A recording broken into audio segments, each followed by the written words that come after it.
So Jason, you went to Necronomicon a few weeks ago, didn't you? I did. Or you went to It was Providence great. for a con? Providence, Rhode Island. Was it Yeah, it was was called was it Necronomicon? Necronomicon. Yeah, right. I mean, like there's no other perfect name for a con, right? Necronomicon, Um, but it's a con. It's great. so you said that so did you meet Jeff VanderMeer while you were out there? I did not. Unfortunately, he was recovering from COVID, and Ouch. ironically Oh. enough, he was real. I've always wanted to go. I'm a huge Lovecraft fan, but I saw he was going to be the or one of the guests of honor. I'm like, okay, I got to go. And then the dude gets sick, and then he's not recovered. I'm like, ah. But I got to meet Paul Tremblay, and I got to meet John Langan, so it wasn't a total loss. And those were big surprises for me. Yeah, I saw the photo you took with Tremblay. That dude's a freaking giant. Holy crap. He's a big boy. He's a tall guy. Yeah. Anyway, I forgot he got COVID. Yeah, I think I saw him tweeting about that the other day. Yeah. Anyway, we're talking about Jeff VanderMeer today. We're back here talking about Authority this time from Jeff VanderMeer. So I got Jason here, noted Southern Reach fanboy. That's me. You have you were just telling me before we got on here. You got multiple versions of the book of the I trilogy. do. And you just started Accepted. So how's that going? Actually, right before I got on this call with you, I finished the first video of that series. So I got to edit it and get it out there. Probably going to come out tomorrow. But yeah, it's going well. It starts off. He wastes no time. He gets right into it.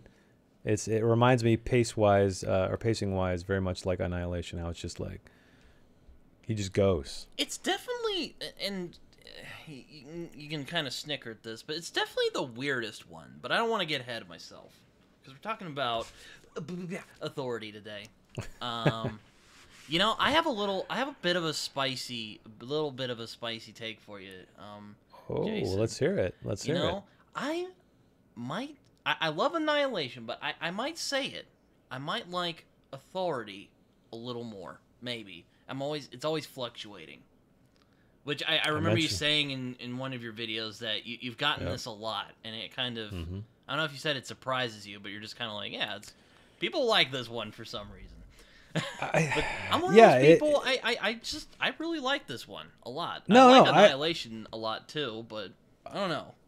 I think I get it. It's not my favorite of the three, but I get it because it's so different. It's basically like cosmic horror in an office building, right? Yeah, pretty much. It's like where have you ever read anything like that? And so it's so different. Like the expectation of being in Area X, right, is that yeah, shit's gonna be weird. It's gonna be alien. Bad stuff's gonna happen. But when you're in an office building, you don't quite expect the same thing. But VanderMeer, he succeeds in creating a very living, breathing, weird, horrific environment of an office building in Authority. So I get it. It's different. It's unique. And I think maybe I have to say it. Well, again, it fluctuates, but like one of the reasons that Authority is like a big like contender for me of my favorite of the trilogy, there is a moment in this book that actually genuinely like creeped me out, which is a rarity. Even Which in, part like, is it though? horror novels. So I remember in my video you mentioned I think one part of it, but there's actually two parts regarding Whitby. I know it's regarding Whitby. It's the one I can't remember specifically, but I think he's like in an attic or something, and like Whitby's there, and he's bugging out basically. Yeah. Okay, that's the second encounter whatever with Whitby. marbles he's lost. He's That's left. the second. Okay, I wanted you to clarify because there's two and they're both kind of creepy, but the second one's far creepier. Yeah, no, I think you were actually parodying it in one of your thumbnails. It was that one. Yeah. That's what I love to do. But yeah, no, Authority is the second book of the Southern Reach trilogy, and I really like how it's kind of a deconstruction of the government conspiracy idea, where it's basically like, okay, so we got this weird zone, and there was a lot of shady stuff in the first book. Well, let's see their perspective, how they see things. And it's quite fascinating. It's not really like this evil government overlord. A lot of it is just, hapless bureaucrats who have no freaking clue what they're doing half the time. And I loved it. Yeah, because great. I am generally not someone who believes in conspiracy theories, but if there were like real life conspiracy theories going on, it would probably look something like this. Yeah, I mean, I guess so. You didn't look impressed by my statement. Well, there. I mean, so I guess one reason I love talking with other people about books is exactly this. So I can see the comment of deconstructing conspiracy theories, but for me, it's more subtextual. I'm not saying that's what the book's sure. about. Yeah, of course. To me, it was more like kind of just poking fun or just showing how ridiculous bureaucracy is in general.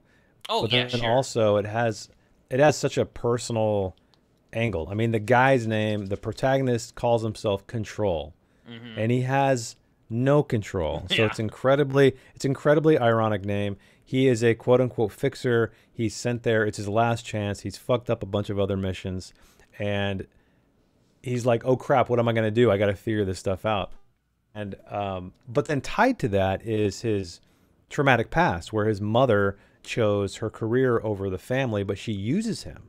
And so it's this really sick relationship where the mother is kind of toying with her own son to use him as a tool. And so that's kind of what I get out of it.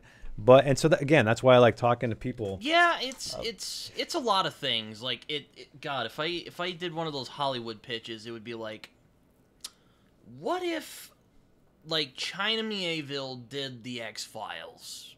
What would that look like? You know, or like what if Jeff VanderMeer did the X-Files? Like, you're a 90s kid, you know what the X-Files is. It's very X-Files-y. I grew up on it. Yeah, it is. Except it's like Fox Mulder would just beat himself raw if he was, you know, covering this. Well, funny you mentioned that, and I know this video is not about acceptance, but we learn of the Science and Seance Brigade. Science and Science Brigade? Anyway, it's one of the two, where it's this weird pairing of paranormal investigation and then science. So it's very X-Files. If you look at Scully being the scientist, right? And then Mulder being the kind of, you know, paranormal guy who believes in UFOs and all that. So I get the X-File vibe for sure. Yeah, no, I mean, I guess, I mean, it's not, it kind of blends genres, really. Like, it's partly like a workplace drama. It's a science fiction story. It's also a weird, it really gets into cosmic horror towards the end, as people are basically just losing their minds. You know, or another comparison I could make. Have you ever heard of the SCP Foundation? No. Oh, it's like an internet collection of like cosmic horror. Oh, it's check it out. It's quite fascinating. It's God, how do I describe it? It's a very expansive mythos, I'll admit, but it's basically this government organization that captures these eldritch abominations, and they keep files on them, and a lot of the stuff on that website is the files regarding those things. So it kind of reminded me of that as well. Oh, that's cool. I didn't know about that. So it's like it's obviously fictional, but they try kind of treat it like it's a real thing, like they're documenting these. Oh, that's cool. I don't know if Jeff VanderMeer was inspired by that, but you know, that came to mind when I remember reading that later, and I'm like, oh, it's kind of like Authority. But it's also kind of a spy novel, an espionage novel. I wouldn't be shocked if he read any like George Smiley novels before he went on with this book. It's a lot of things, which I like genre blenders as well. So yeah, I had a lot of fun with Authority. It's also a mystery as well, because Control's like, what the hell is going on here? But it's less of a mystery book, and that there is a solution at the end. It just feels like a guy like I said, who it's partly a mystery. It's not like a lot of this is like Control's Control's journey. Oh yeah, of course. Into realizing that, ironically enough, he is merely a pawn in scheming of darker forces. Aren't we all? Yeah, well, I don't know about that, but he definitely is, though. Yeah. But yeah, it's a lot of things, really. And he also forms a friendship of sorts with the biologist, or allegedly the biologist. She's probably a copy, because from last time she wasn't planning on going back out. And as far as we're aware, no one else came out. Allegedly, wink, wink, wink. But yes, Authority. I really like Authority a lot. So that's all I'll say. What do you think about Authority? Yeah, I mean, I enjoyed it. I kind of covered it in my last video a little bit. How I still love the book. It's just not quite at the level of Annihilation for me. Which, that's in terms fair. of like, I mean, you're always you're always railing about tight, efficient storytelling. Yeah, I don't mean, know. I don't know if I'd say that Authority isn't that, but it's more like, Yeah, there's more breathing room. There's more. It kind of it's more conventional. He lets the story. While Yeah, Annihilation's this weird, feverish, whatever the hell that is, book. Yeah, exactly. But it's like, I don't know. I think as writers, you're always trying to omit needless words. You know what I mean? You're trying to like make. You don't want to have anything. Cormac McCarthy, of course, is notable for this. Whereas when I read his books, I don't feel like there's like tons of tangents that shouldn't be there, right? Everything feels like it's in service of the story he's trying to tell. So that's kind of what I'm getting at. Is it's like, sure, you can have a meandering novel, of course you can, but and maybe that's intentional for certain kinds of. Though. I always hear you bitching about them. I don't. Discord. Yeah, I don't prefer them because I would rather read the version of the story that feels like everything is there serving the story, not just there as set dressing just to be like whatever, but like actually like everything that's written in there is like it's for the plot, it's for the character, it's everything intertwined. But I think there's value in, and maybe that's part of it, because we all know bureaucracy is slow and inefficient, right?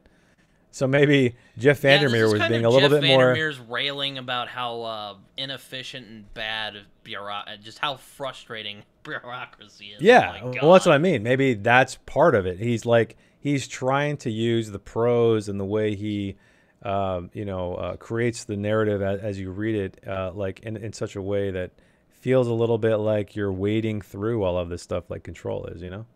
Yeah, I mean, I don't know. I just really enjoy like. I guess, you're right. Like, how often do you read an office drama that basically devolves into a cosmic horror? Yeah, exactly. And I think that's one of the big reasons why so many people like it, because it is a very, very unique novel in setting. My friend Jordan plot. Page, I do know this is his favorite of the books. So. Why did he tell you? Did he tell you why at all, or no? I mean, I remember reading a post of his about that a long time ago. I mean, maybe I'll ask him after I do this, and I'll tell you. But he loves this book, and I mean, again, like I said, it fluctuates for me because I do like Annihilation because it's this just weird, feverish, dream of a book. Mm-hmm. Authority, though, I really like that VanderMeer didn't repeat himself, because I'm always looking for. I mean, there are authors I like where you'll definitely get the gist of like there's authors like Chuck Palahniuk or Michael Crichton or people like that, for instance, who they have a certain style and they're good at that style. Andy Weir is another example. They have a certain style, they're good at it, and that's fine. But, you kind of lose me once you do that enough. I do like versatility, though. I like authors who can challenge themselves, so to speak, and not just do the same thing. This isn't Annihilation 2. Well, okay, it kind of is, but it's not just that. It's not just like, oh, here's we're doing this whole thing again, going into Area X. We don't need that. We already got that in the previous book. Right. Yeah. Well, and to me, it's something that I find. It's also a nice contrast as well. In the first book, it's all Area X. In the second book, it's the people who are trying to figure out what the hell is going on in Area X, and then Area X encroaches and starts driving them insane. But anyway, well, I think that's. I interrupted you. I'm sorry. What was? Well, no worries. I was just going to say that. Somebody on my Discord server mentioned that they weren't a big fan that Authority was a new POV in a new setting, because if you read most series continue with the same group of characters, right? On and on and on. Oh, for sure. The story expands. Whereas this one, he's like, you know what? I'm switching the POV entirely. I'm switching the setting entirely. I enjoy that stuff because someone like me, anyway. Again, this is why this is my favorite trilogy of all time. But I have a really difficult time pushing my way through a series where all the characters are the same, book in and book out. I just get bored. Like, I want new experiences. I don't necessarily want to live with these characters forever. So you're not a big fan of just like one big long story, like a trilogy? Nah, I mean, the thing is, it has to be great. I was about to say, you like the first Law, so that's definitely not true. Well, it has to be. Yeah, it has to be great. It has to be like. So good that I want to read about it, just like with TV shows, same thing. It's rare that I get to the end of a TV show because often I'm like, this isn't worth my time. You guys are just stretching a bunch of crap out. You're putting filler in, and that's what I feel like about a lot of like series, the X-Files? Right? No, I'm kidding. Well, X-Files is different because that was kind of like a Monster of the Week show. There was sort of a connecting thread all the way through, but it was. And the characters were great. I mean, I love the characters. I think that's another thing, too. Is like, if you create really lovable characters, then, yeah, of course, people are going to want to see them. I know. I was just kidding with the X-Files. Well, kind of. It did kind of go off the rails. It's kind of, yeah. Yeah, it did when Duchovny left. Yeah, for sure. I do like the X-Files a lot, though. It's like, there's some good stuff there. It's a great show. It is a great show. The reboot sucked, though, unfortunately. There were a couple episodes I liked, but yeah, I probably didn't need to make it. I kind of gave up after. I was like, yeah, this is fun, but no, just. Though that one about the monster who started turning into a human, that was really good. I really liked that episode a lot. Anyway, I'm getting off topic here. Going back to Authority, which is kind of like the X-Files. I hope you like my transition there. What a segue. Yeah, I know. It was great. So, setup. There's this guy. He's called Control. His actual name's like John Rodriguez, I think. Let me look. Yep. You're correct. John Rodriguez. Yes, I was right. And it's basically his journey as he goes through his angst about his life, trying to navigate this agency because the previous director, who's also the psychologist from the previous book, disappeared, and he just starts going. It's kind of a story about him and a bunch of other people slowly going insane because of Area X and its malignant influence.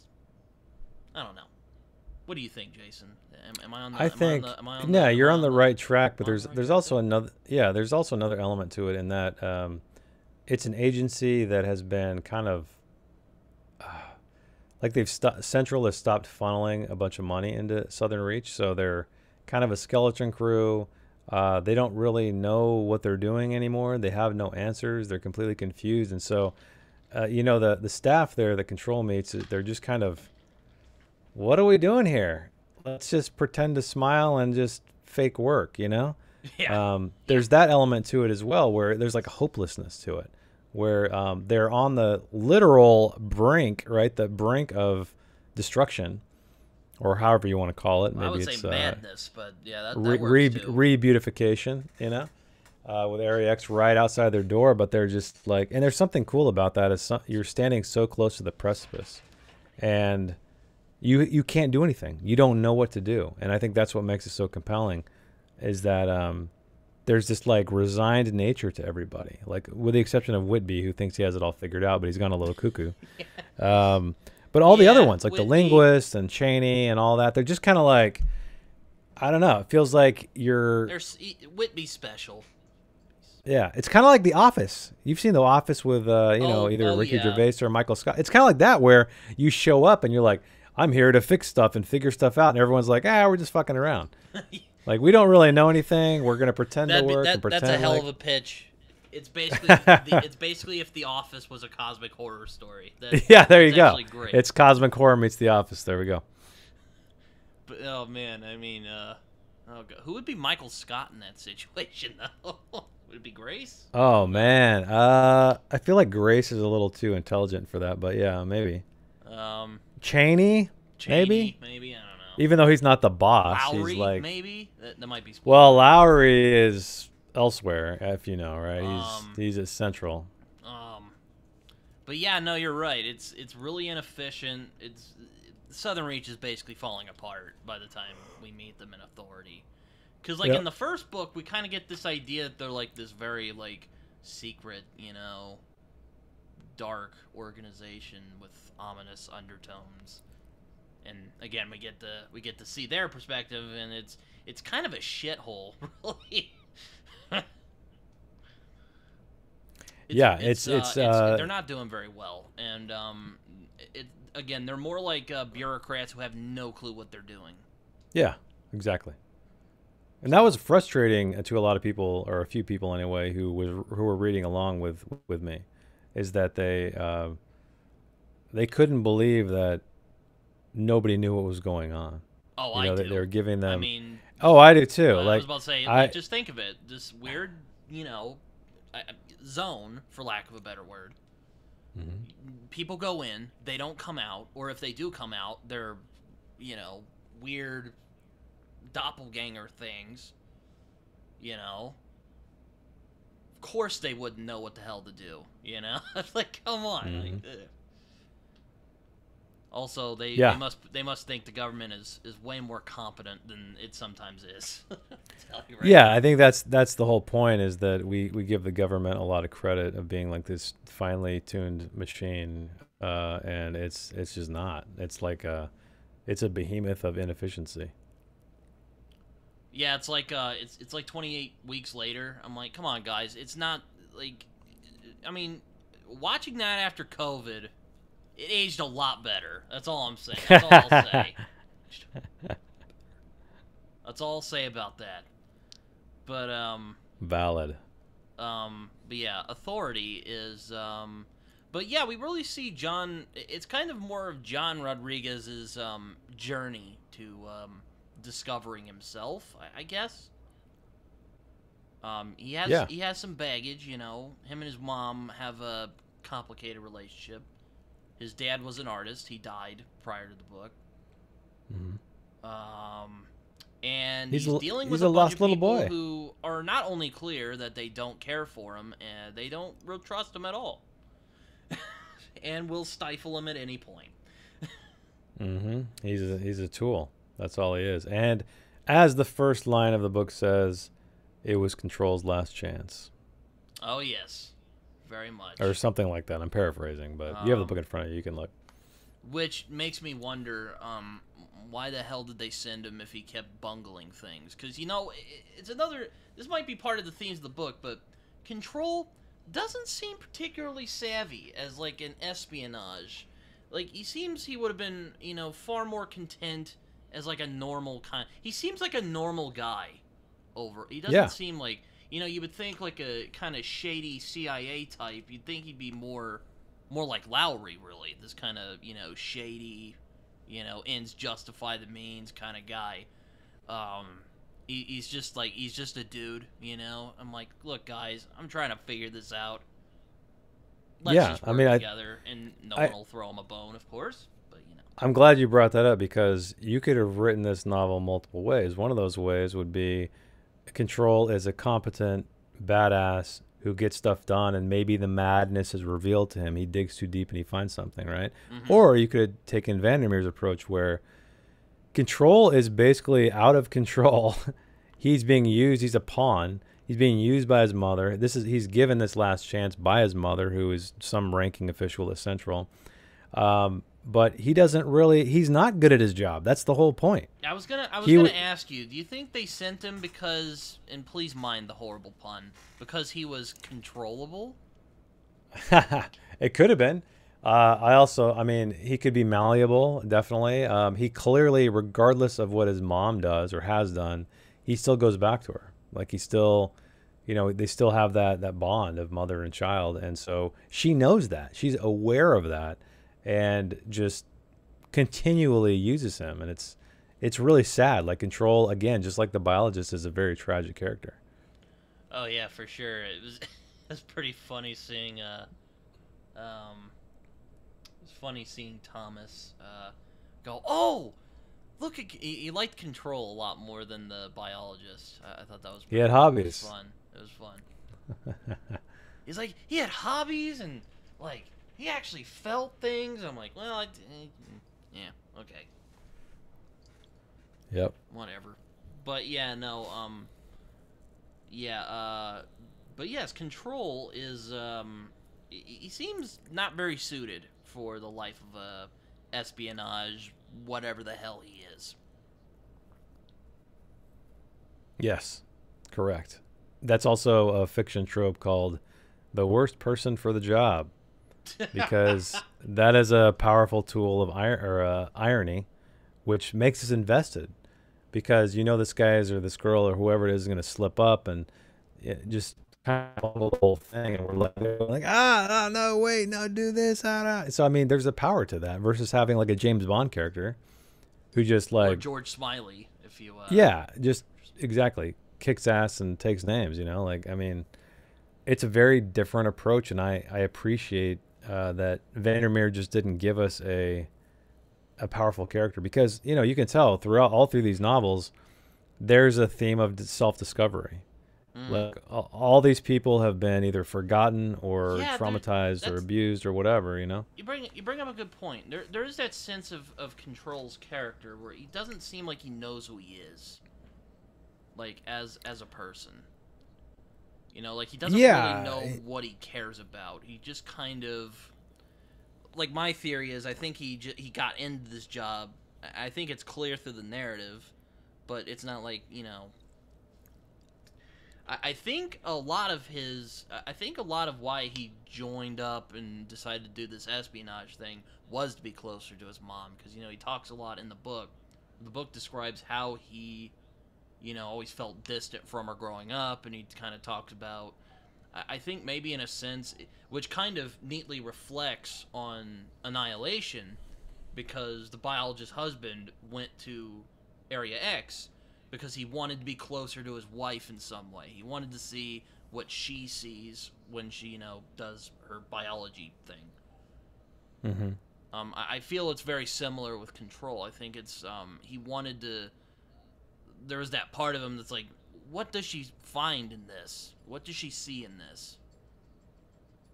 Maybe subconsciously, what does she see in this and not me and Dad? Yeah, exactly. I mean, they're all... I mean, I know you're not one who likes to, analyze the motives of the characters too much. I know you kind of like to be in with the characters, but, Well, I mean, I think they don't know. Their motive is... it's all subconscious, because, you have the you have your drive, you have your conscious drive and your unconscious drive. You know what I mean? Like, you have your external and internal motivation. The second one being the one you don't realize that's driving you forward, which to me is sort of belonging, self-discovery. Why am I here? You know what I mean? Because really, in Annihilation, the biologist is just cannot have any kind of emotional connection to anybody, or doesn't want to, incapable of it.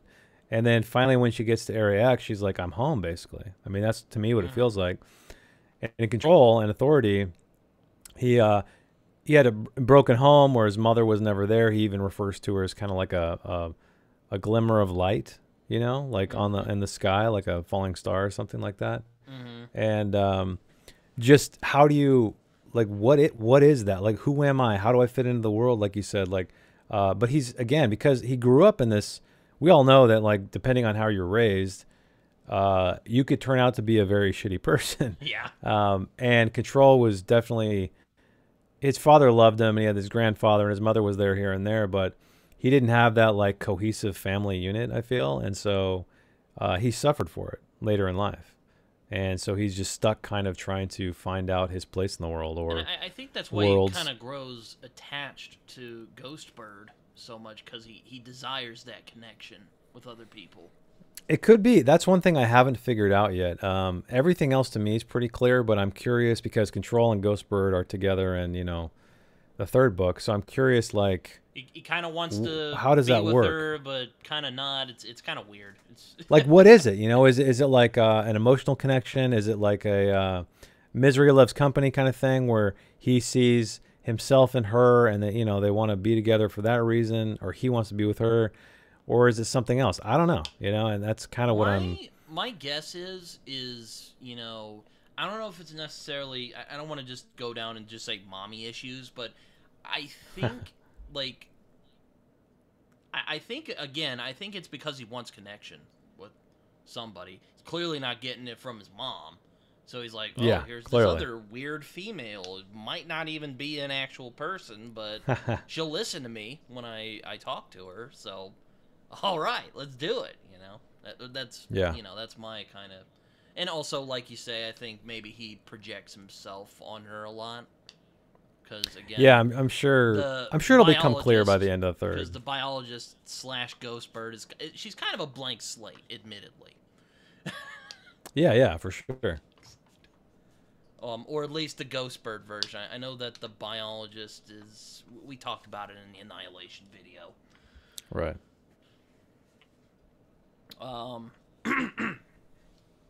But I think a lot of it is connection, because, you know, and that's something he wants, which is a bit ironic because he's in a job where you can't really trust anyone. So there's that irony thing you're always talking about.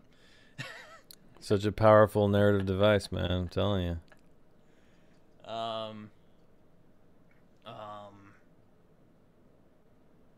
Yeah, but yeah, it's kind of interesting because he doesn't really know who to trust, even though, again, I don't think he...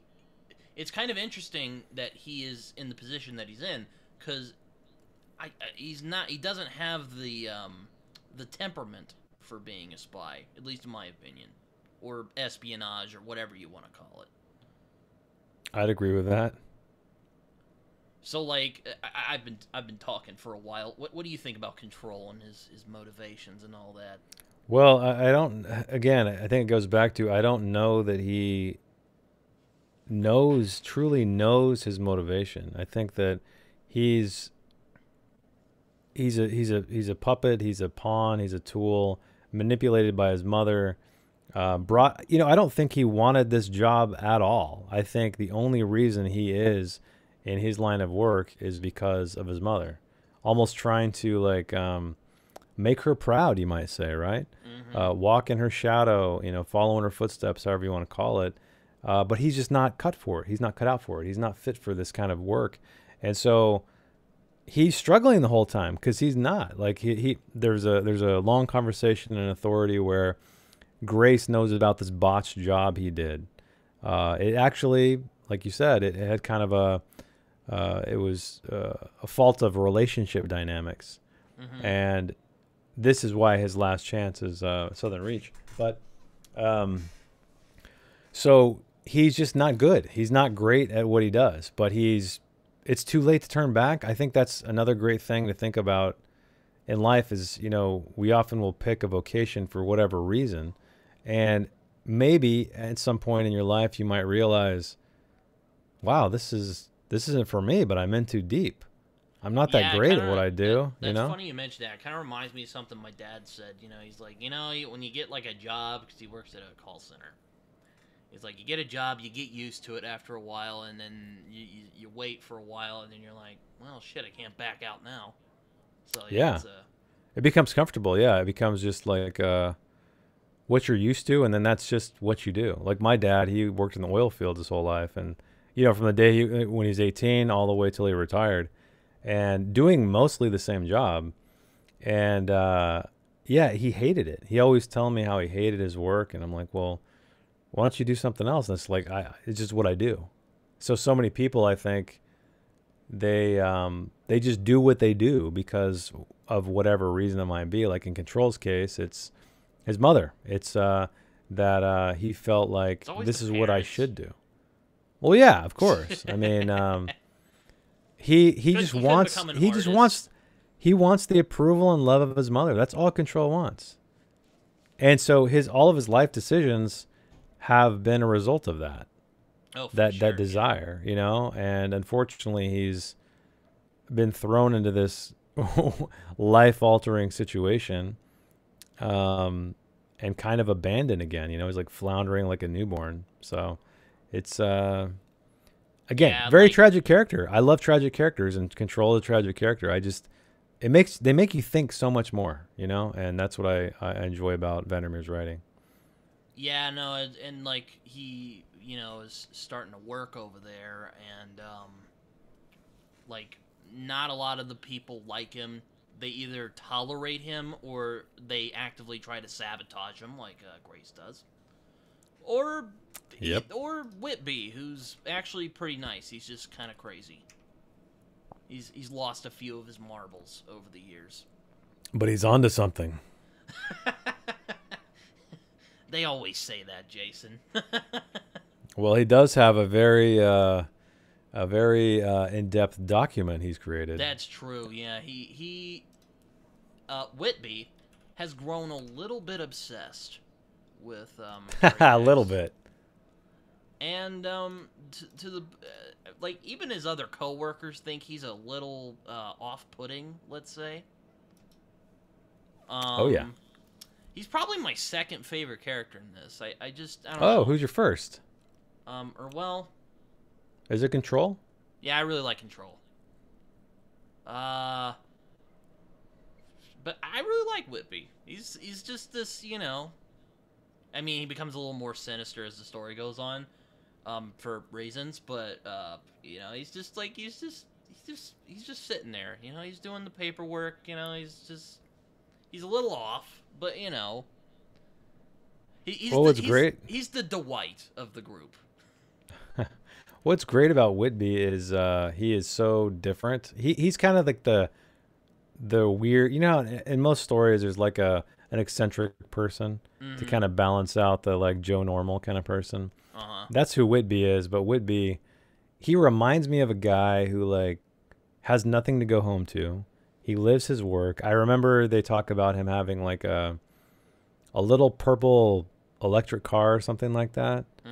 And I remember Jeff VanderMeer beautifully described it, and it wasn't parked in the parking lot. It was, or in the parking spot. It was kind of crooked. And Jeff VanderMeer says something as if it was washed there, like washed on the beach from sea, basically. And I thought that was such a cool way to describe it, because it's like they just tossed him there like insignificant. But Whitby like lives for his work, and he lives for discovering this stuff, and it's hard to know if truly what influenced him. I think just curiosity influenced him in the beginning, and then he got too close to the sun basically, and then he got burnt, but he's what I like about him too is that he's not overused. So this is kind of what I often think about. Yeah, he's with often in storytelling. like the corner, just doing his weird stuff. Yeah, because I often and think everyone like, okay, else well, just you don't kind of ignores him because like, Yeah. he's a nice enough guy, but there's something weird about Well, him. and that adds to the mystery, right? The mystique, right? Like, who is this weird little guy? So if you saw him all the time, or if he was the POV character, it wouldn't work. VanderMeer knows that like to have an eccentric character like that, he has to be off to the side. You have to be careful, like don't overuse him. And I think he does it great. Yeah, he's kind of like if Mulder went crazy, I think. Yeah, I could see that. Yeah. Although he is heavily science-based, but yeah. There's also rabbits, as you can see from the cover. Yeah, here. there are rabbits. There are rabbits. Some of them are actual rabbits. Some of them are not. What's the subtext there? Do you think? I have a idea. So why don't you tell me yours? One of the things if I remember right, isn't Area X like inching closer? Well, the psychologist says it is. Because I was about to say, I kind of view the rabbits as kind of a foreshadowing for the end of the book. But what's your thought? So to me, rabbits are often used in scientific experiments, right? Uh-huh. So not in this book, but in they are in this book, but in reality. Yeah. So we always test drugs and things on mice and rodents and rabbits, of course.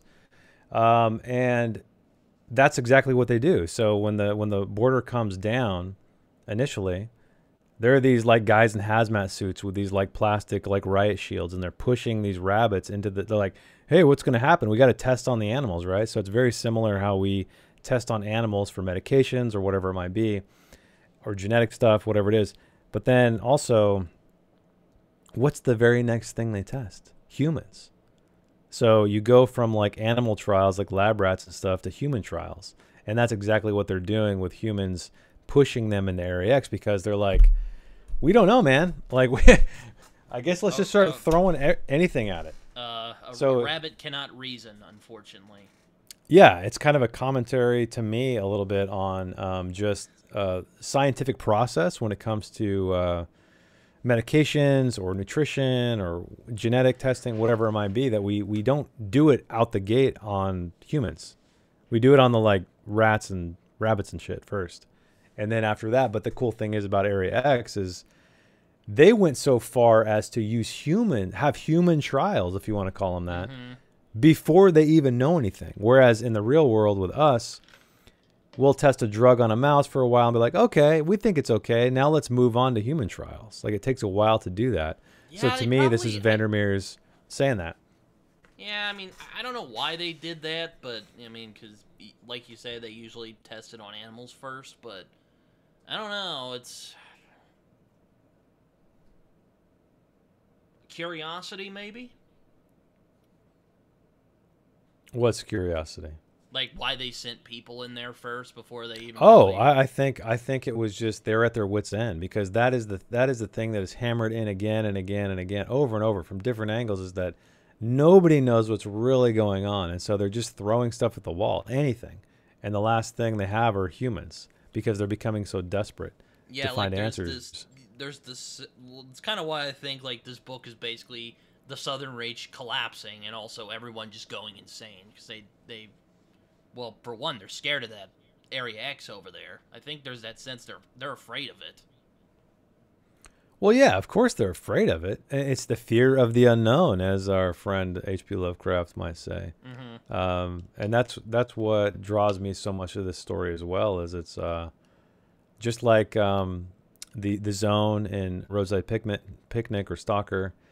It's just this weird patch of unknowable stuff, and everyone is there to seek answers, particularly the psychologist in this case. She's trying to find out, like, well, what happened, but she has a very strong emotional tie to Saul Evans, the lighthouse keeper, that we find out. Hey, you're getting into acceptance now. Well, we kind of knew that at the end of Authority, pretty much. Yes, that's true. I was going to ask, because again, it's been like 3 years since I last read this. Do we figure out that the psychologist is actually named Gloria in this? No, that's in the Acceptance. Oh, that's in Acceptance. All right. Sorry, anyone who watches this. Yeah, her name's Gloria. Spoiler alert. Spoilers. Sorry. Yeah. Go read Acceptance. Go read Authority first, and go read Acceptance. Yeah.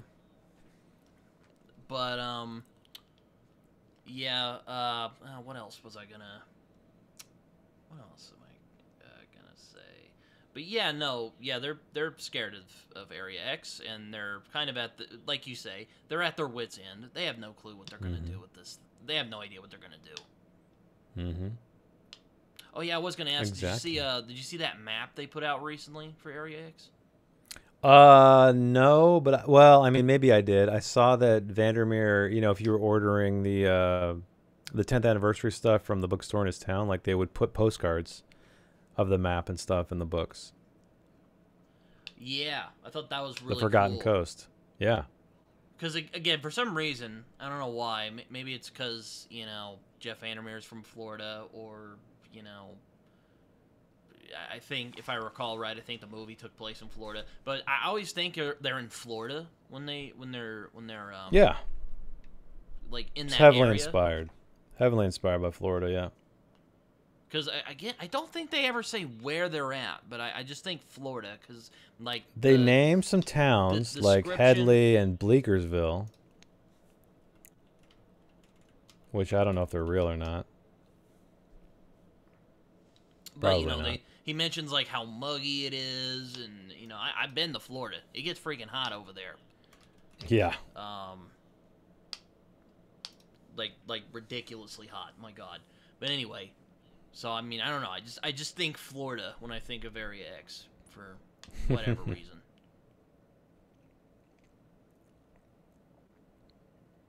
And but yeah, going back to the book, so Control's trying to figure out how the hell he's going to get control of the situation, no pun intended.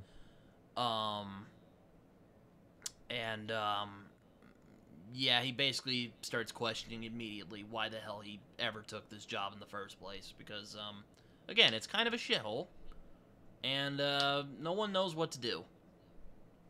Either that, or they're again really trying to undermine it, or they're actively undermining it. So that's wonderful. Thoughts? There you go. I mean, yeah. I mean, I feel like we're kind of going in circles, but in terms of what it's about. So I don't know. We know. I guess go we ahead. should. I guess we should go into more specifics before too long. Yeah, like what are some other aspects of the book you'd like to talk about opposed to the general themes and stuff? I really like the mystery of this book.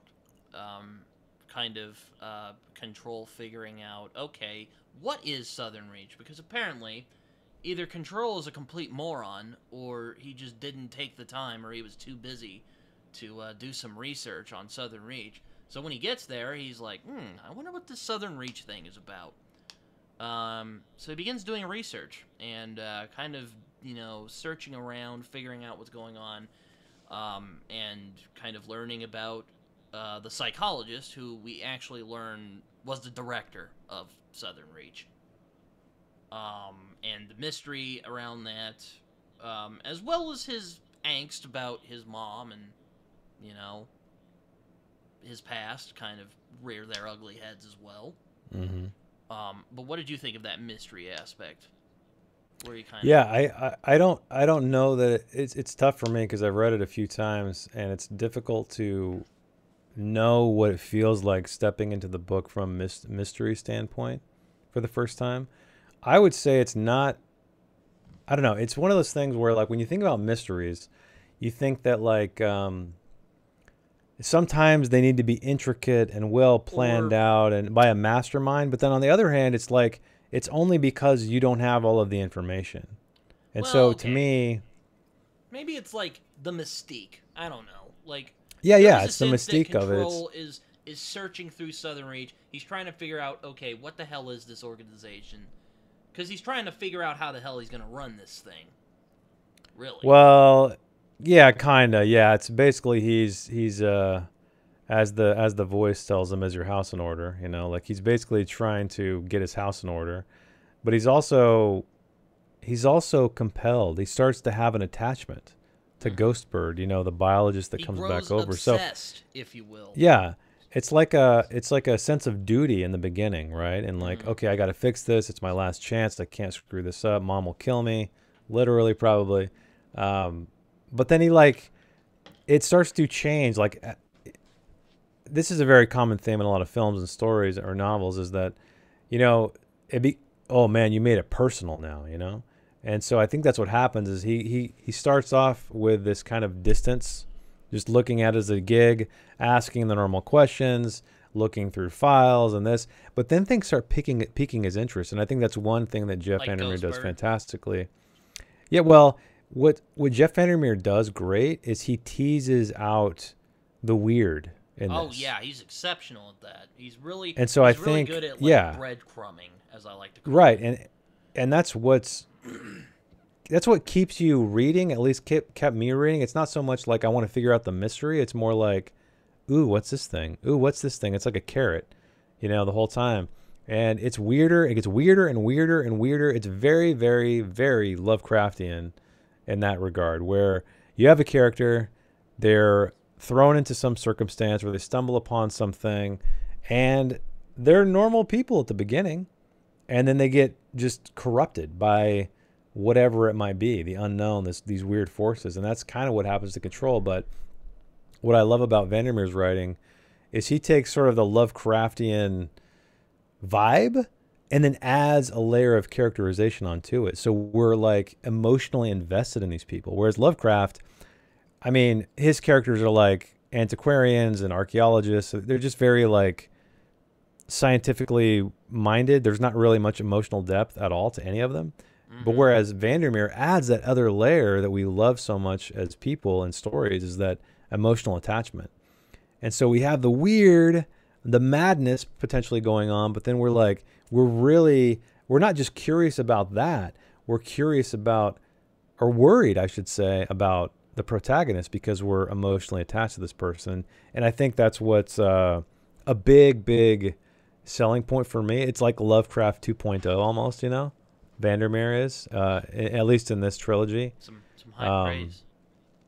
Yeah, I mean, I feel like it's cool because like everybody always likes to look at their favorite artist or writer or whoever it is, filmmaker, and say like there is no one like them. But if you really look back at their past and see all their influences, you'll see that all of the greats, they just didn't like poof into existence. They are a product of what inspired them. So Lovecraft was no different. Poe inspired him and other writers. And this is what's weird. I've never heard VanderMeer say that Lovecraft was a big inspiration, which is bizarro to me, because like it's clearly Lovecraftian. But anyway, Well, Cosmic Horror didn't start with Lovecraft. I hope you know. No. But he definitely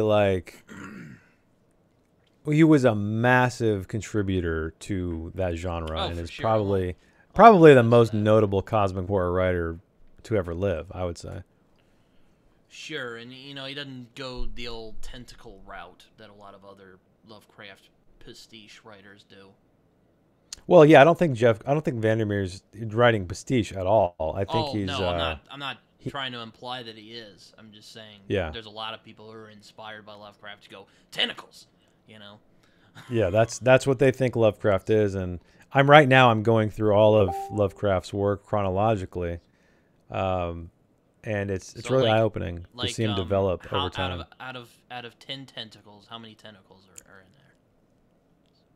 there? There's not been a single tentacle mentioned so far. Not However, a single tentacle? So I'm 0 still out of in 10 his tentacles? Yeah, so far. But I'm only in like 19, I think. Okay, so that's like his early stuff. I haven't even hit Call of Cthulhu or any of that stuff yet. So, but another thing I love about an Authority though is how VanderMeer successfully took an office building and gave it so much atmosphere. So, yeah, I was about to say the descriptive writing in this book. I remember he is cooking with this. Like he is just straight up like. Yeah, it's like the carpet, the moss, the old moss kind of carpet. There's like arrows, patterns. And my favorite type of prose, I mentioned this in our prose discussion we did like a year ago now. Can't believe it's been that long. But like I love prose where you're there. It takes a truly exceptional writer to do that. And well, not only that, but like it's about quantity. You have to know when to not. You don't want to write like 5 pages of description, right? Well, sure. You want it to be enough, but not too much. And so VanderMeer, for the most part, I think succeeds in that because he peppers these. He talks about, like I said, the moss green, like ancient carpet with the arrows that are pointing, almost like directing you a certain it's all way. musty, and you're like, Yeah, it's musty. There's old computer equipment and dot matrix printer paper and like all these weird things, and you can just feel it. Like, and I think that's what was so cool is that he took an office building and made it feel like Area X, you know? So, like, could I do a reading? This is of the Oh, first yeah. little prologue, Go for it. if you don't mind. Go for it. Like, Go for it. Let me read this absolute fire here. In Control's dreams, it is early morning. The sky deep blue with just a twinge of light. He is staring down from a cliff. He is staring from a cliff down into an abyss, a bay, a cove. It always changes. He can see for miles into the still water. He can see ocean behemoths gliding there, like submarines or bell-shaped orchids, or the wide hulls of ships, silent, ever-moving, the size of them conveying such a sense of power that he can feel the havoc of their passage even from so far above. He stares for hours at the shapes, the movements, listening to the whispers echoing up to him, and then he falls. Slowly. Too slowly. He falls soundless into the dark water, without splash or ripple, and keeps falling. Sometimes this happens while he is awake, and if he hasn't been paying enough attention, and then he silently recites his own name until the real world returns to him. Like, bro! Fire! Just give that man all the money. Yeah, it's I'm really because I'm reading it so slowly now with the videos and all that, like you really start to pick up far more about just the mastery VanderMeer has of the written word when it comes to fiction. Like I'm Think of that. Like, look at that. Foreshadowing, just it's insane. well, he's on the precipice, he's on the edge of a cliff too. It's just so great. Like there's so many great things about it. Yeah, I mean I can't say enough great things about VanderMeer's writing. I mean, he's definitely someone to study, someone to look up to. Yeah. He is, for my money, the best science fiction writer alive today. So, Really? yes. Okay. In my humble opinion. Those are some fighting words, I think, for some people. Yes, people are like, oh, Alistair Reynolds, and I mean, I haven't read Alistair Reynolds yet, so I mean, I've never even heard of Alistair Reynolds. Who's that? No? Oh, he's a really well-known, like, British science fiction writer. He wrote Revelation Space is his most well-known. Like modern or modern? Old? Like, this is modern. Wow, I don't know. I haven't heard of this. There's probably some others. Kim Stanley Robinson, maybe. Though I haven't read his work. The Mars Chronicles, yeah. But my point is, I do think he is the best living today, because when I always talk about singularity of vision in a lot of my videos, and what I mean by that is when you read a book, you can think, only this person could have written that, like Cormac McCarthy, for instance, or Ray Bradbury, or Charles Dickens. You could read any of those guys and you would instantly know that it's them writing it. And VanderMeer, Joe Abercrombie, for a more modern example, has that, and VanderMeer does. And I think it's because, and he also combines all of these unique, weird things that I've never, now, I'm sure they have been done before, but, not to the extent that he did with, Southern Reach trilogy and Bourne. Yeah. There is literally nothing else like Jeff VanderMeer. You could probably say like China Mieville, but even then, Mieville he goes a completely different direction. He's not quite as ecological as VanderMeer is. Yeah, well, I guess one thing, and I mentioned this earlier, but how I called him like Lovecraft 2.0, and that he captures the fear of the unknown, the horror of the unknown, but then he couples that with fantastic characterization. And I feel like characterization is often where a lot of science fiction writers fall flat, because they're so obsessed with the the concept, right? It's traveling through deep space or encountering aliens or whatever it might be, that they forget. It's not called the literature of ideas for no reason. Right. And so it's all ideas. Ted Chiang to me was the most the biggest offender I've read in recent time, with the exception of one story, is the one that got made into a movie. But yeah, I think that's to me why VanderMeer's special is that if you really take all of the Southern Reach, it's about characters, about people, it's about their journeys. It's not so much about, ooh, how did this happen?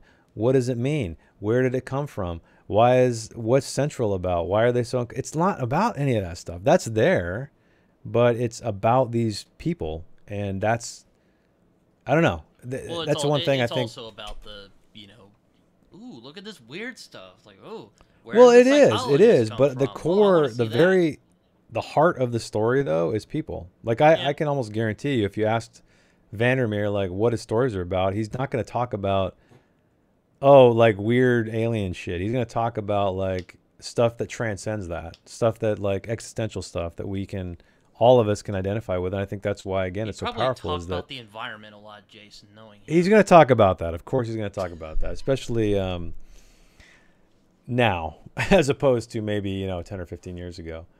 But and that's the one thing I'd like to say too, is that I think we've talked about that before, is to me his commentary on the environment is perfect in this one. Mm-hmm. Whereas in later novels it becomes a little too on the nose. So to me that just communicates that it's kind of, he's become Whitby in a way. He's become so obsessed with the environment that it's like it's infusing everything he does. Him over. It's taking him over, and I feel like he's gonna be like in a little closet, and you like walk in. Yeah, go away. Yeah, you crawl up there, and you start to feel somebody touching the back of your head, like petting you, and you're like, oh, it's VanderMeer.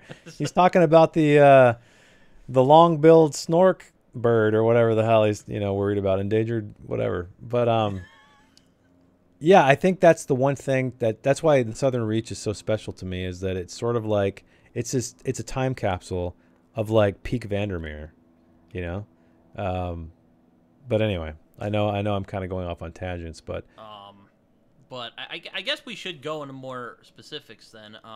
So Control and the biologist, or who we think is the biologist, it's nice little piece of dramatic irony there, because we know that is most likely not the biologist as we know her, but Control initially starts kind of not interrogating but questioning her, and then he kind of grows attached to her in a weird way.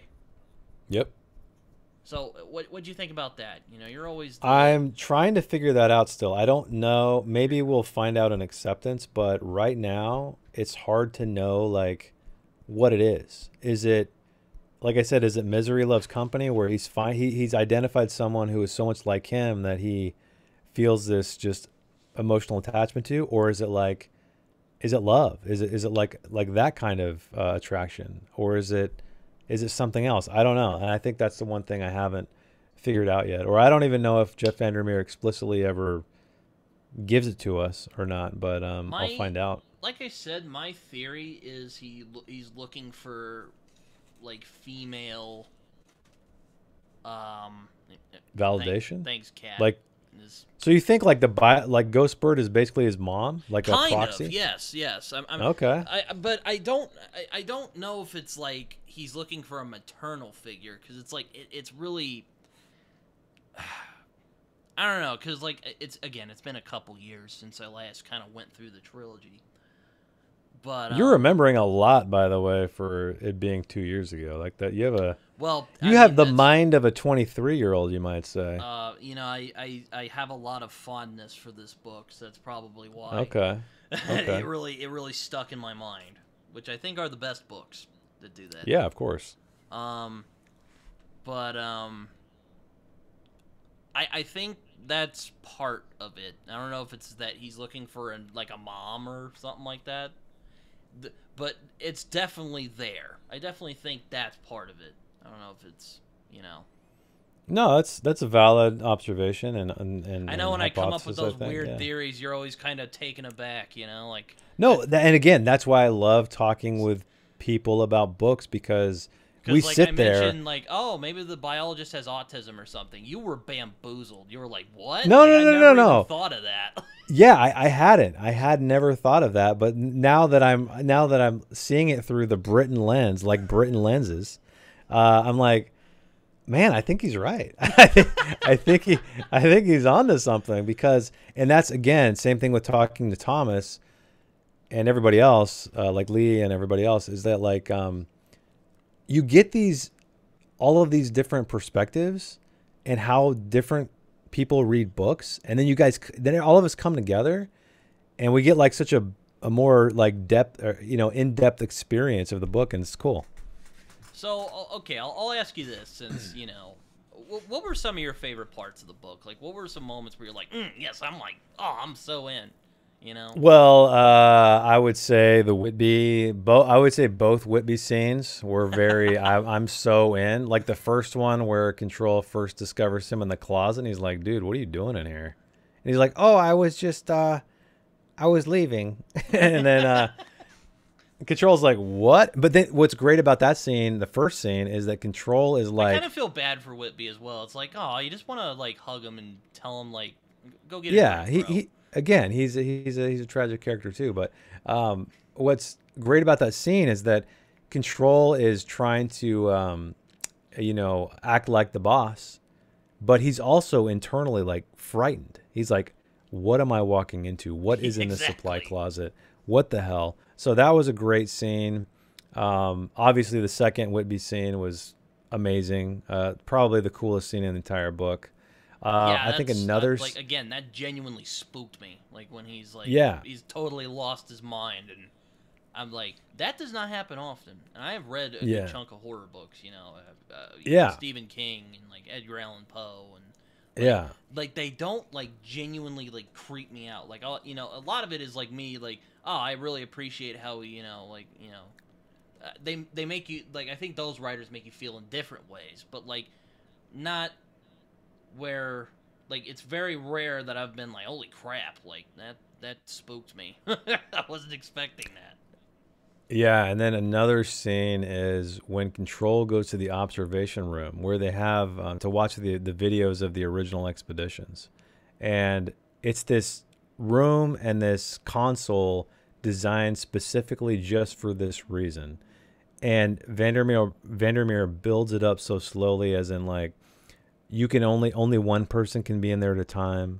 There's got to be somebody outside the door. So you're constantly like, oh crap, what's gonna happen? What's he gonna see? And it's like this building of this dread, like it's this big lead blanket of dread on your back, And then finally, Control gets to see some of the glimpses of the horrors that the first expeditions went through, and that was a great. I love that. I love the rabbit scene, like I was talking about, with the guys pushing them up against the border with hazmat suits and the riot shields, and I think those are my favorite. Also, when he goes to the psychologist's house, I really like that one. That scene.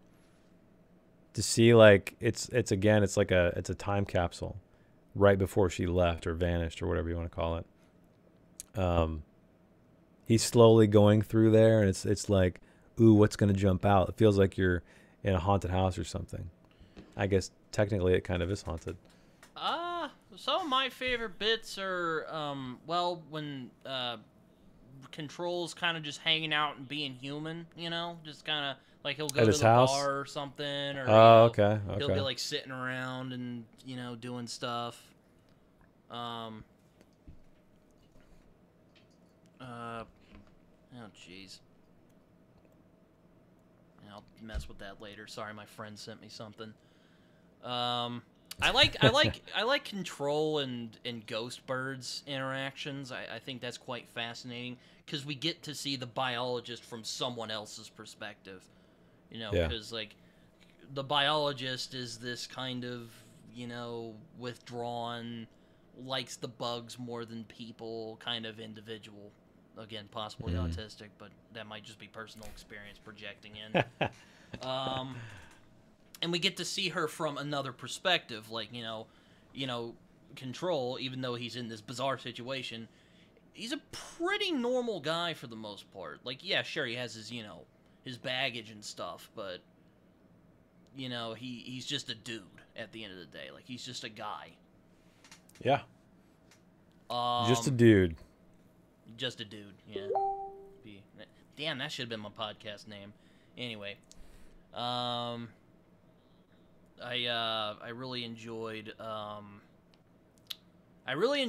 the reveal about I really enjoyed his investigations into the psychologist and who she was. I thought that was really fascinating. Because, you know, I like a really well constructed, like, ooh, what's this, you know? And also the reveal on who the voice actually is. I also just like the workplace drama as well, you know? It's like, you know, here's this new guy showing up, and the others are kind of not really jiving with him. Like, who's this fucking guy? Yeah. And of course the Whitby scene where he just is completely freaking lost it. And Control just nopes out of there. He's like, nope, I'm out of here. Yeah. He's lost his mind. I also just like, there's a moment, I think, where he's like outside just chilling out, and he's looking at the rabbits, and him and Grace have this conversation. I think you mentioned it earlier. Or that might be a different conversation, I don't know. But someone's out there talking to him, and like just how he describes how muggy it is. Again, you're there, you know? Yeah. Again, I love authors who can do that. What about the scene in the car where he sees the squashed mosquito? That does not... You remember that? That does not pop to mind. So it's cool. It starts playing. That's another great thing about this book. And isn't that when he recognizes that, like, oh shit, I'm being mind controlled? No, that's not when he recognizes that. It's like it's a plant in his mind of, I'm being followed, I'm being watched. Who was in my car? There was no mosquito. So it's conspiracy theory. Basically, I shouldn't say conspiracy theory, but some kind of conspiracy. And he's like, everything around him, he starts noticing, what is that? What does that mean? What's the significance of that? There must be something behind that. You know, it's him losing his mind and assuming that everybody's out to get him, and everything that happens for a reason. It's all planned, and on and on and on. But that was a cool scene, just to see his devolution as a character, I think, and then eventual sort of turn, revelation. I also really liked how Control figures out that plot twist. He is not in control at all. So. Haha. Yeah. Again, beautiful work by VanderMeer. He's basically a pawn in a bigger scheme that's going on here. Yeah. And we also I also liked seeing, like, the psychologist is not a creepy, you know, sinister government overlord, you know? Yep. Like, she was just another cog in that machine, and she fucking hates her boss, and again, we start slowly figuring out, like, oh, she has a more... There's something going on here, you know? Mm-hmm. Yeah, it's... I mean, you're making me like it more and more the more we talk about it.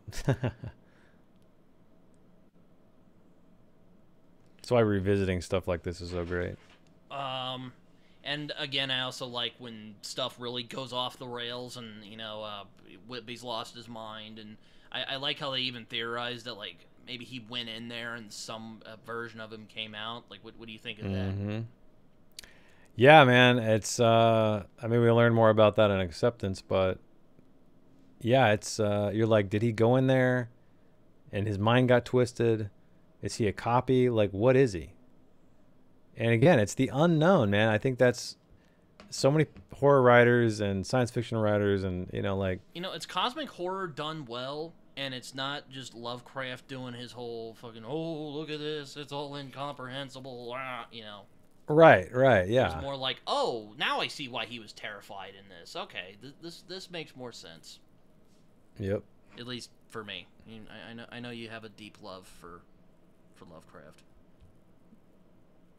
Yeah, well, just because he was kind of pivotal in my development as, you know, as a reader, I think. Not because I value him as like, oh, he's the best prose writer, he's the best character writer, not like that. It's just more like this definitive landmark, or timestamp for me with Lovecraft, and I don't know. That's why I appreciate his work so much.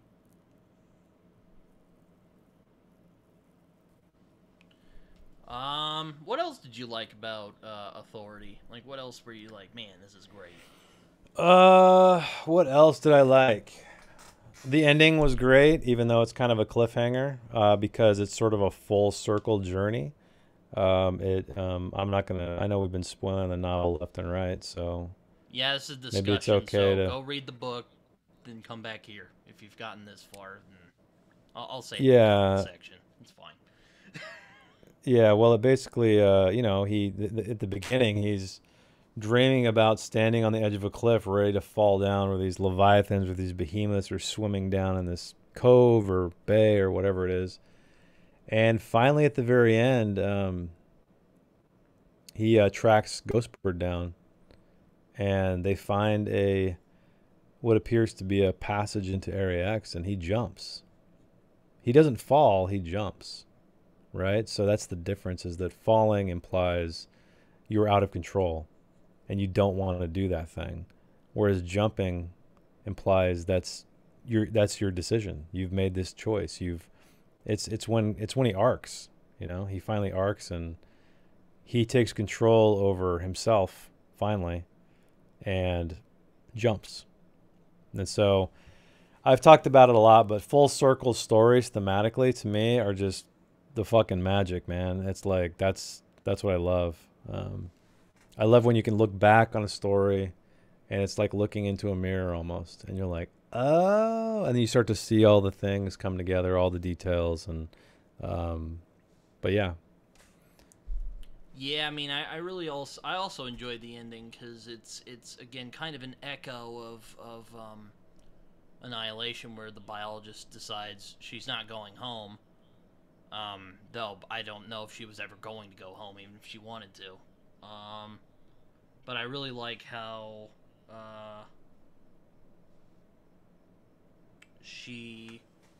I really like how it kind of rhymes in that way. Narrative poetry, as they like to call it.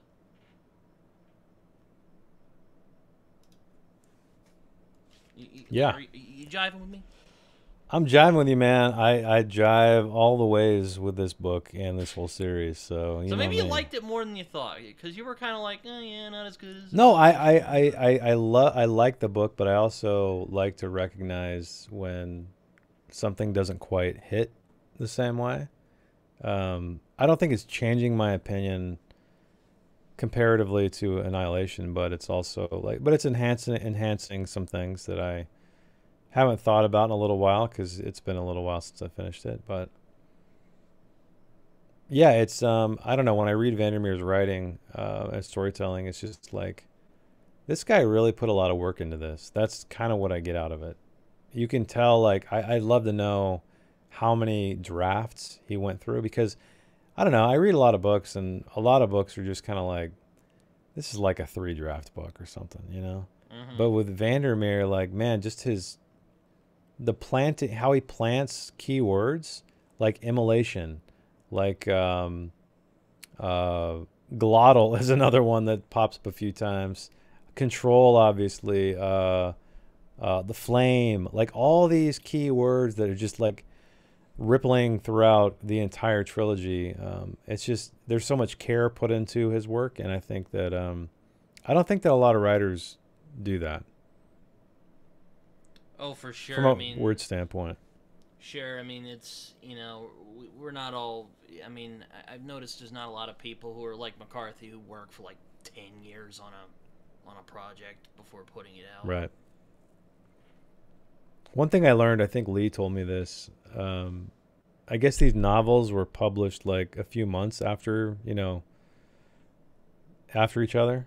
So it wasn't like book Annihilation came out a year later, Authority came out, and a year later Acceptance came out. I looked it up on Wikipedia. They all came out the same year, which is insane. Oh, 1 year? Yeah, yeah, exactly. Okay, so it's only been a few. Yeah, which is cool, because that means that you can tell VanderMeer probably wrote everything, all three of them, together because they link together so nicely. Whereas a lot of trilogies, you can see that it's sort of a linear progression through a narrative, but it doesn't have the connective tissue that's just like everything is infected and twisted around each other like this stuff is. And that's the benefit of writing all three of them before you release one of them. I know some other writers do that too, but good choice.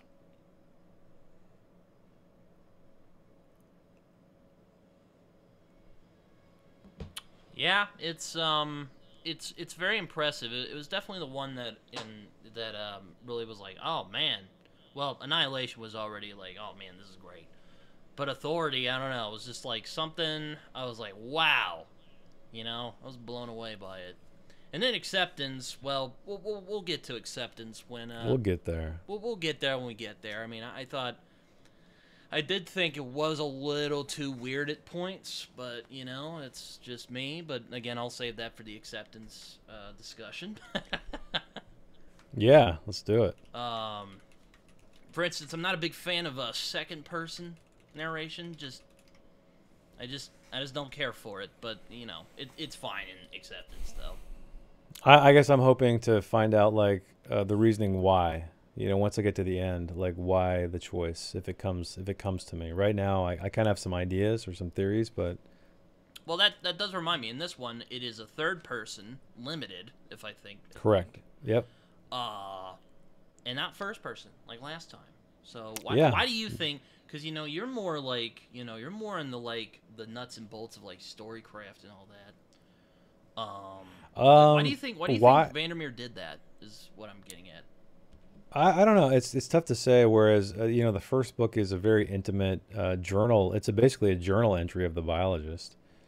I think he wanted to play with how being in Area X affects you, and what is it like to have a character tell a story from their POV, like a journal, after they've been affected by something.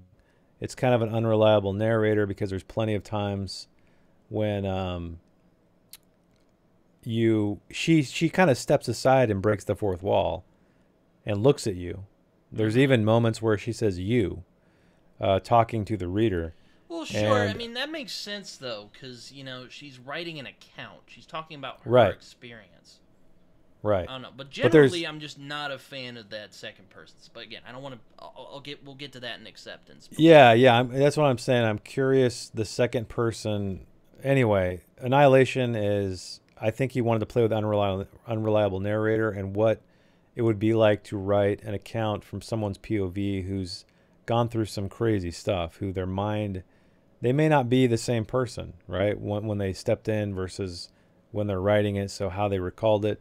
As far as why he did Authority in third person, I don't know. I really... It's hard for me to...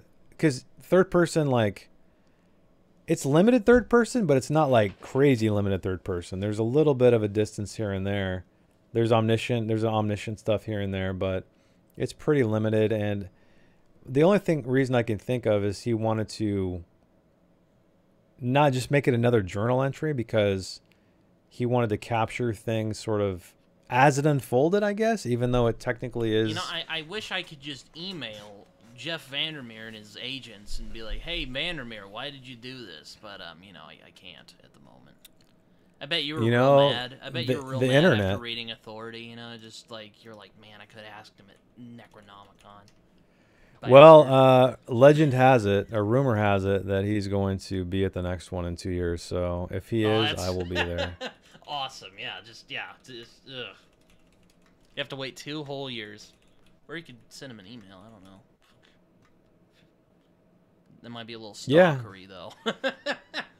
Yeah, I've always wondered that, like, if he'd ever be up for, like, me doing an interview. I'm sure he would, but also, on one hand, it's like, man, I don't know, man. That would make me nervous as hell. Yeah, though I've had friends who've done it with, like, Adrian Tchaikovsky, so it's not impossible. No, I don't think it's impossible. But it's like, You know, sometimes they say never meet your heroes. Yeah.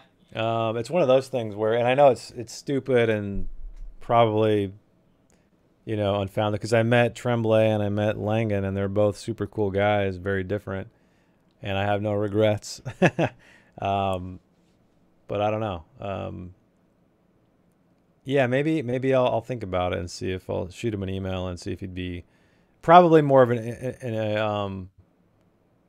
he's going to be pushing Absolution, you know, next in October.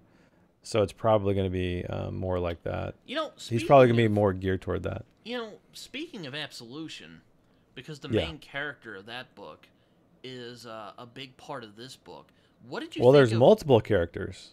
Well, what did you think of Lowry, or the voice? In as Authority? it's called. Yeah, In Authority. I mean, it's another great commentary. I think it's even spelled out in Authority, where he came back from Area X, so he was a quote unquote survivor, but everybody else, the organization, viewed him as a hero. Mm-hmm. So he was elevated. He was never questioned. He was given like carte blanche. He was just like to do whatever he wants, and so that's kind of like another interesting commentary, is that a lot of times we view people that come back from something as a hero, but like they just did this thing. They're not necessarily a hero. They survived. They came back. We don't necessarily know what terrible things they may or may not have done. We don't know if they're in the right mind anymore. That's the interesting thing, and I guess it will be explored in Absolution. Oh yeah. How come Lowry was the one who returned? You know? How come Lowry was on return? Yeah, I guess we'll find out. This is a rhetorical question. I'm not expecting you to answer this, but like, why him? Like, why him specifically? We'll find out on October 22nd. Yep, I'm gonna be full on in the spoopathon while I'm doing that. Well, that's happening, so I don't know when I'll get to Absolution. Oh wow, you're not gonna read it right away? I'll see. Okay, I'll put it under this. We'll see. I generally like to wait a little while before I read a book, but you know, I love me some VanderMeer. Why? So. I'm just curious. Why do you like to wait? I like to savor the experience. I don't know. I'm real. I get real neurotic about it. You know. I think it's. Well, I'm gonna be doing a read along, man. That is the definition of savoring a book. Yeah, that's true. That's true. Maybe you know what? I'll get Absolution, and then when you start reading it, I will read it along with you. I will make it. All right, you've heard it. I will make an exception for this once. All right, you've heard it here first, folks. If he doesn't do it, then give him all kinds of crap. Yeah, shame me into the abyss. But yeah, no, like, yeah, Lowry is just awful. Although he's just that mean boss outside of. He's just like, I don't know if I'm sure you've had mean bosses in the past. Yeah, who hasn't? You've lived longer than I have. Most of my bosses have been pretty pleasant for the most part. The only that's good. Mean one was just he was just kind of specific about what he wanted, and he wasn't really mean. He was just real specific about what he wanted. But that's neither here or there. Gotcha. But I've not had a mean boss. But I'm sure you've had mean bosses. So you know, when you're reading Authority, where you're like, oh man, that reminds me of that one time. No, Gary, yeah, that guy was a jerk. I wouldn't. Specifically with Authority, there weren't any characters that reminded me of old bosses, thankfully. But there's definitely been other movies and stuff where I'm like, oh my god, that's Boss X or whatever. Maybe not with the hypnosis. It probably doesn't. Never been hypnotized, no, thankfully. Though, yeah, one of my favorite parts is kind of where it kind of noirish, where he realizes he's a pawn in a much bigger thing, which is a common motif in that genre. Mm-hmm. And he's like, oh, well, shit, you know? And because I find that Control's journey is him finally, again, pardon the pun, taking control. Yes. He's finally making a choice where, like, you know, this is what I want, rather than, you know, oh, I want my mom to love me. Oh. Well, one great thing to know about this trilogy too, and the naming conventions, you think his mom loved him? I'll ask you that before. Yeah, yeah. I think she loves him in her own way, of course, but I don't think it's not the same love that you generally would think a mother would have for her son. Okay. Anyway, what's the point you were going to make again? The point I was going to make is the names, right? So we know that the biologists, the anthropologists, they gave them their function, right? They were not allowed to use their names, whereas Control, he took his own name. He willingly gave himself that name. And so I think that's a cool thing to think about, whereas in Annihilation, they were forced to use their functions, right? To strip themselves away from the identity. Control chose to take his identity away by giving himself this nickname, right? But then there's also the subtext of, man, I need to control my life. I need to be in control. Yeah, he's like, God, I'm not really good at this spy thing. I want to do, again, I say spy for lack of a better word. I guess he's not technically a spy, but he does work in espionage, so. Yeah, he's not a spy. He's just like an operative of some kind. But I wouldn't call him a spy. An agent. A spook. An operative. I don't know. Before anyone says anything, not the offensive racial term. It's another word for spy. Good save. Good save. Yeah, no, but I really like how Area X kind of looms over everyone in this story. Well, it's right outside your window. Yeah. Right? Imagine how that feels. You look outside and it's like there and it's always watching, Yeah. And again, I swear, isn't it coming closer to them? That's the whole, that's so the psychologist, it starts to morph into the building and. Well, it kind of leaps. So rather than slowly encroaching, like the psychologist sort of hinted at, I guess, or thought, or kind of threw people off track with the way he worded it. It leapt pretty much, from because we know that the journey.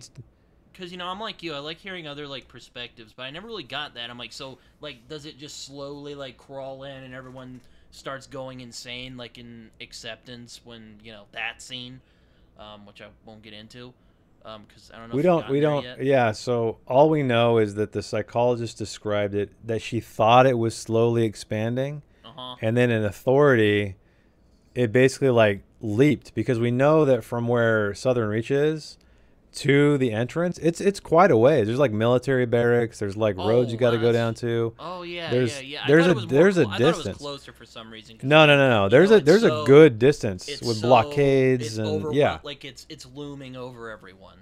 No, it's where I got that perspective. They're far-ish away from it, but also so it leaped pretty much. At least that's what it appears to have done.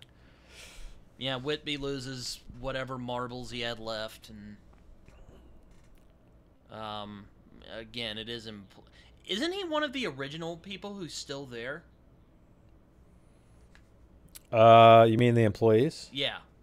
I think so. I can't remember if Cheney and of he's been there for a long time. I remember something in this book mentioning that. I'm not sure. Yeah, it doesn't come to mind, but that sounds right.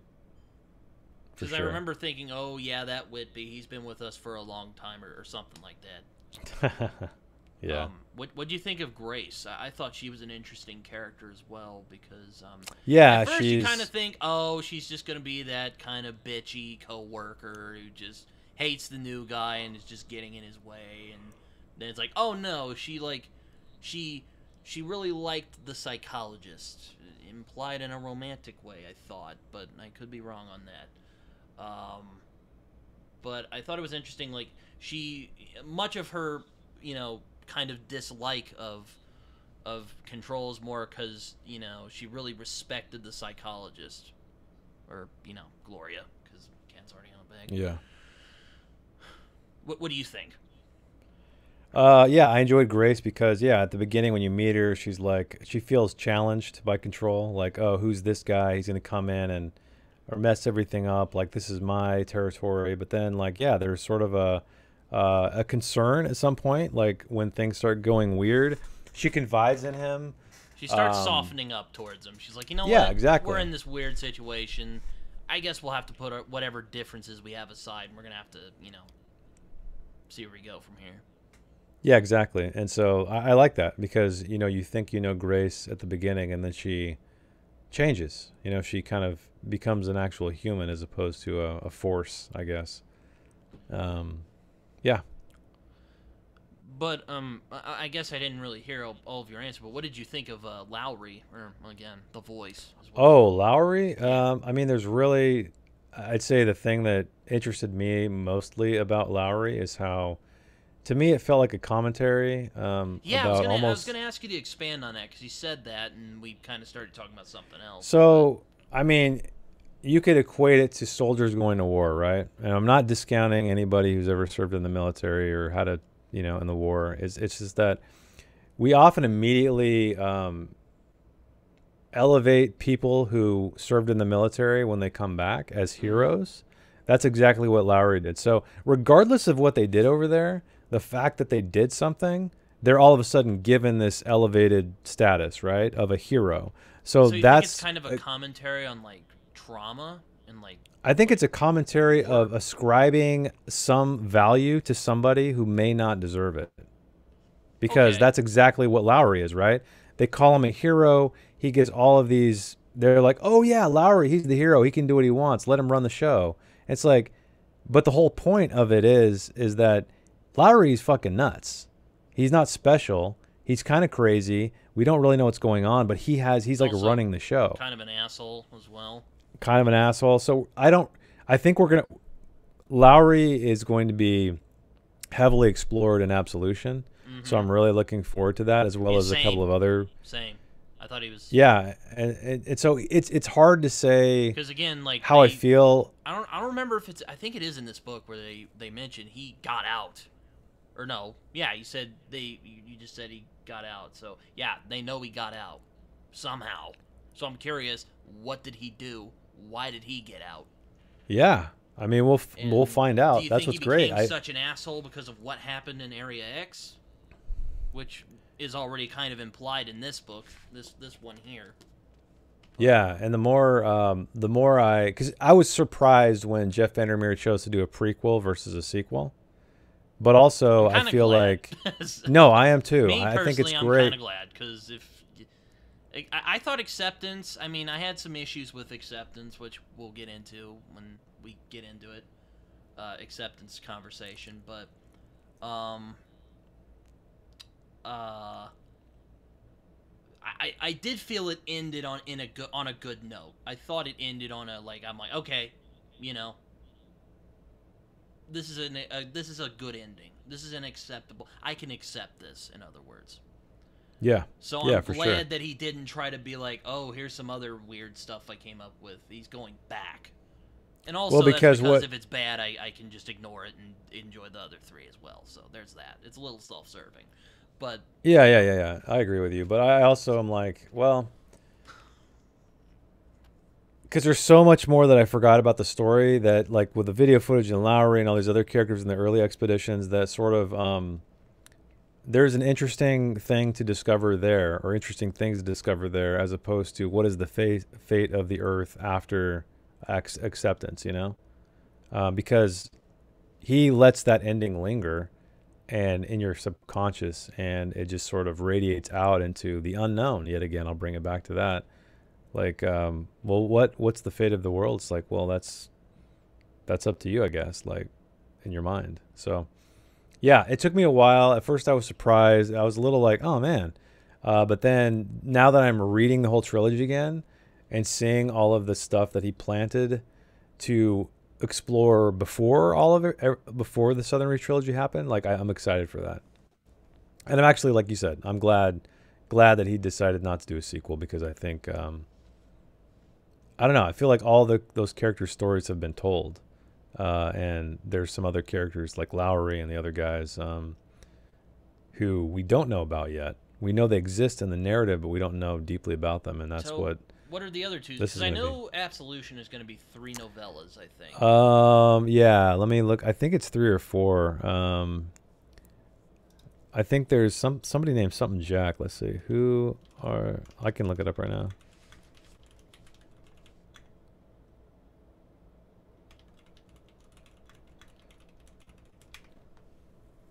I know I've read an article somewhere. Let's see here. You know what? I'm giving There's a guy named, here we go, Old Jim. Old Jim is an operative from Central who appears in 2 of the 3 novellas that make up the book.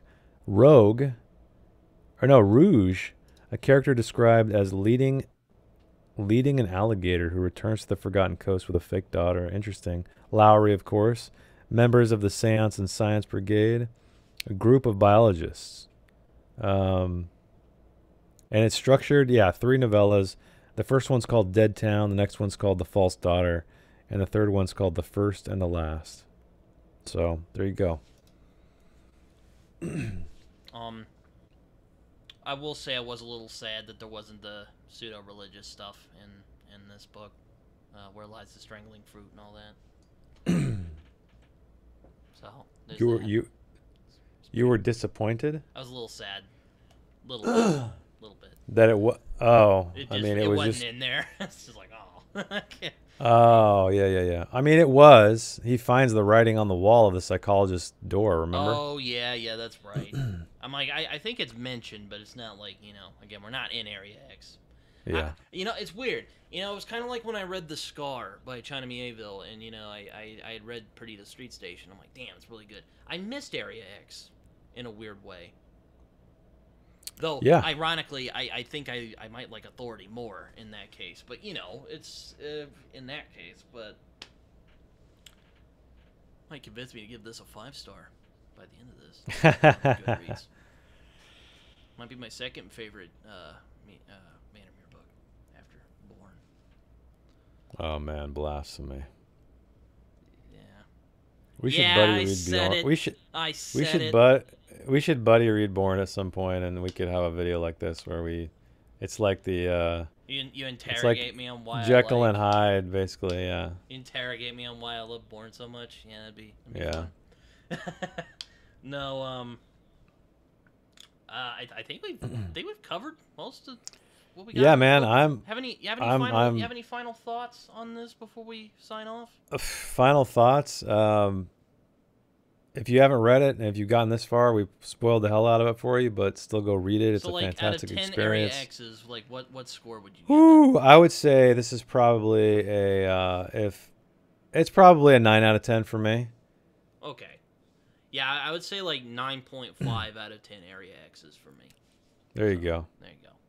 If Area X's are possibly cut in half, I don't know about that, but... Yeah, that's another thing. I like how they try to explore it in this. It's like, ooh, scientific exploration along with this. They should genre blend more, I guess, is my point. I like genre blender stories. I do too. I love them. I wish more people would do them. It's too bad readers generally aren't that into them. Oh well, at least we have the Southern Reach trilogy. Yeah, at least we have the Southern Reach trilogy. But yeah. I think that's it. Authority. Again. Authority. Might possibly be my favorite Area X book, but we'll see. We'll see. Again, it fluctuates, Jason, because I do enjoy Annihilation a lot. But yeah, my final thoughts. I think Authority is a masterful piece of science fiction, horror, spy, whatever the hell it is, literature. Weird fiction literature. Again, just cements to me that Jeff VanderMeer is probably the best science fiction writer who's still alive today. At least of our generation. Now there's some people who might go, oh, what about William Gibson? And no. VanderMeer for me. Or Alistair Reynolds, or there's other people, probably. No, I like VanderMeer a lot, so, yeah. That's it, I think. That's it. So, Jason, I'll see you again for Acceptance. See you then, buddy. Then we'll buddy read Absolution, and then I'll be like, and then I won't know what the hell I'm gonna do after that. So, if I'll have you on here again, or maybe you pull a Uno reverse card on me, I don't know. But acceptance. This should be fun, because I have opinions on acceptance. I'm excited to discuss them with you. All right. Well, Jason, social media, if you have any, what are they? Oh yeah, I mean, YouTube is my primary. I've got Instagram and stuff, but I barely use it. Jason Fuhrman. If you're interested in joining our read along of the Southern Reach, including the dramatic conclusion, preclusion, I guess, of the series, we're also going into Absolution starting on October 22nd. So it's a series of videos where I kind of do a deep dive, summarization, commentary, thoughts, and have discussions. So you're welcome to join. We usually do it about 50-page chunks. So that's me. Yeah. Authority is, but yeah, so we did Annihilation. I'll link that video down below. We have Authority, and then we'll do Acceptance whenever you'll be done with that, which, the end of the month, maybe? October? Yeah, probably. It's probably going to be about 5 to 6-ish episodes, so we'll see. Yeah, I would say end of the month. Yeah, I'm looking forward to talking about Acceptance. I'm curious what you'll think of it, because, again, it's a bit of a polarizing one for me. I mean, I like it a lot, but, like, there's some stuff I'm like, think that he was getting a little too cute there. But again, we'll save that for Acceptance. Jason, as always, thanks for coming on, man. Thanks, buddy. This has been fun. Always. Now, I am really hungry, so I'm going to get something to eat, but I hope you guys enjoyed this conversation. Go read the book first, and then come back here, because we just spoiled the crap out of it. Yeah, until next time.